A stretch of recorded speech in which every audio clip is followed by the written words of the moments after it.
प्रसंग है, थोड़ी देर का समय और है। आज वो लड़की हाथ पकड़ के जिस समय खींची है राजा ने, और जब बाहर निकाली और जब हाथ को छोड़ा, तब कही महाराज मैंने तो अपना परिचय बता दिया, पर तुम बताओ तुम कौन हो। मैं क्षत्रिय कुल से ययाति सम्राट हूं। अब वो लड़की को वो बात याद आई है जो बृहस्पति ब्राह्मण के लड़का ने कही, क्या तेरा वर्ण कोई ब्राह्मण नहीं करेगा, तेरा विवाह होगा तो किसी न किसी क्षत्रिय से होगा। सोई दोनों हाथ जोड़ लेके महाराज जब मेरा ब्याह क्षत्रिय ही होना है और तुम क्षत्रिय हो तो फिर हाथ पकड़िए लो, तो फिर अब छोड़ो मत। तुम लड़की हो शुक्राचार्य की और महात्मा है बहुत क्रोधी, ऐसा करो पहले बाप पूछवा लो, ब्याह तो कर लेंगे, हम कर लेंगे। जीवन में ध्यान रखना, राजा की कोई जाति नहीं होती, राजा की कोई जात नहीं होती। श्रोता बंधु, जिस समय आज वो लड़की अपने बाप के घर गई है, तब कही शुक्राचार्य के बेटी तुझे बता, ये लड़कियां तो कबहू की आएगी, तू कहां रहेगी। पिताजी जो मेरो भवस हो तो भवैया, पर क्या बार तो तुमते भिखारी कही गई है। जब राजा की लड़की सर्वश्रेष्ठा ने मेरी बहुत तौहीन की है और तुम्हारा अपमान किया है, तो पिताजी ने अब चिंता, बेटी फिर तुम बचाई कितने हो। पिताजी मुझे जो बचाया है वो क्षत्रिय वंश के राजा हैं, ययाति महाराज उनका नाम है, तो मैंने उनसे शादी का प्रस्ताव रख दिया है, मैं वचन दे करके आई हूं। तो पिताजी पहले तो मेरा सम्मान बचाओ। तब कही बेटी चिंता मत करो, सम्मान हम बचा देंगे। तो आज राजा के सामने और शुक्राचार्य ब्राह्मण पहुंचे, तब कई कमंडल ले गए, कमंडल हाथ में पकड़ा, तब कही महाराज अब हम जा रहे हैं, अब नहीं रुकेंगे तुम्हारे। महाराज कैसी बात करते हो, तुम अगर आज चले गए तो कल देवता चढ़ बैठेंगे, मेरे राज ना बचे हो, त्यारे ही बहते तुम्हारे ही वैसे नहीं आते। तो महाराज एक काम करना होगा तुम्हें। देखिए शुक्राचार्य ने क्या शर्त रखी है, कौन सी शर्त लगाई। सुनो भूप धरि ध्यान, अरे लगी मेरे हृदय मेरे दासी,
देखिए कितनी बड़ी शर्त लगी है। मैं अपनी लड़की का विवाह करूंगा तो तुम अपनी लड़की सर्वश्रेष्ठा को मेरी लड़की की दासी बना देना।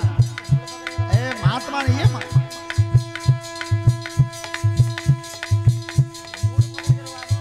मास्टर भगवती प्रसाद सिंह 50 रुपए का पुरस्कार हमारे लिए दिया है।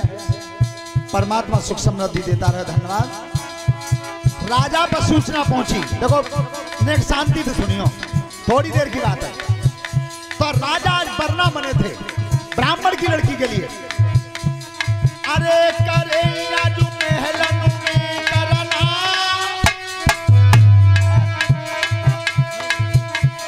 हलती दई चढ़ा भाई बनाई दे बरना, भैया हलती दई चढ़ा भाई बनाई दे आंगन में बरना, भैया हलती दई चढ़ा भाई बनाई दे।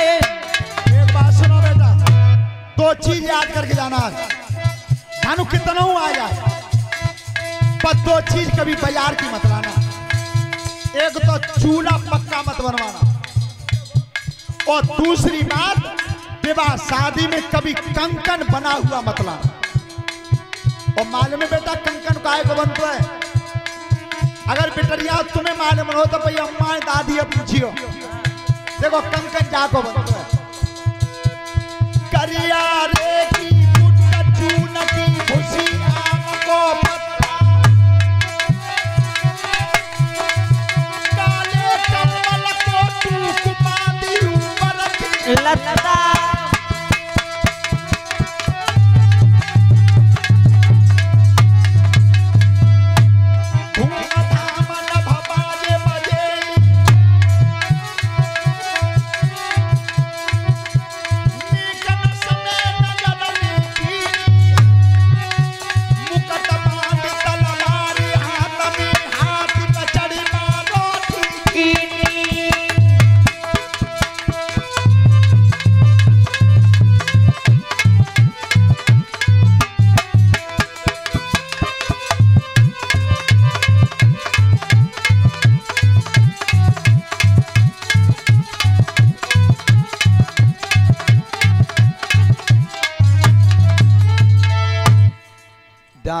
शादी हुई।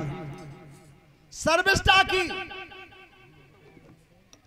उम्र रानी बनवेगी थी। आज देवयानी रानी बनी और सर्विष्ठा दासी बनी। जब विदा भई है तो महात्मा ने कही कहा है, परीक्षक जी रुपया गिनने होगा। अच्छा मैं तुम्हें मिल गए तेने गिनने होगा। ध्यान रखना, उस समय महात्मा ने कही कि सुनो महाराज, मेरी लड़की रानी बन के जा रही है और बाके संगे का लड़की दासी बन के हो जा रही है। मेरी ये लड़की थी प्रेम राखी और जो दासी थी जोड़ लो तो मौत ज्यादा बुरा कोई ना है। अरे महाराज कैसी बात करते हो? देवयानी मेरी रानी है और दासी तुम्हें मतलब ही क्या है? पर दासी बन के रथ में चढ़ी तो जरूर शर्मिष्ठा, पर पेट में कह रही है कि चिंता मत करिए, काउ दिन ताव बैठो तो बदलो पटा के छोड़ूंगी।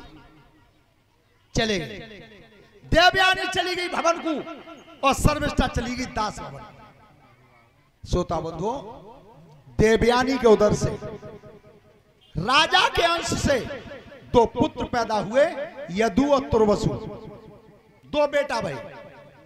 अच्छा नेक दे, शांत रहो, बात मत करो थोड़ी देर। यदु और तुर्वसु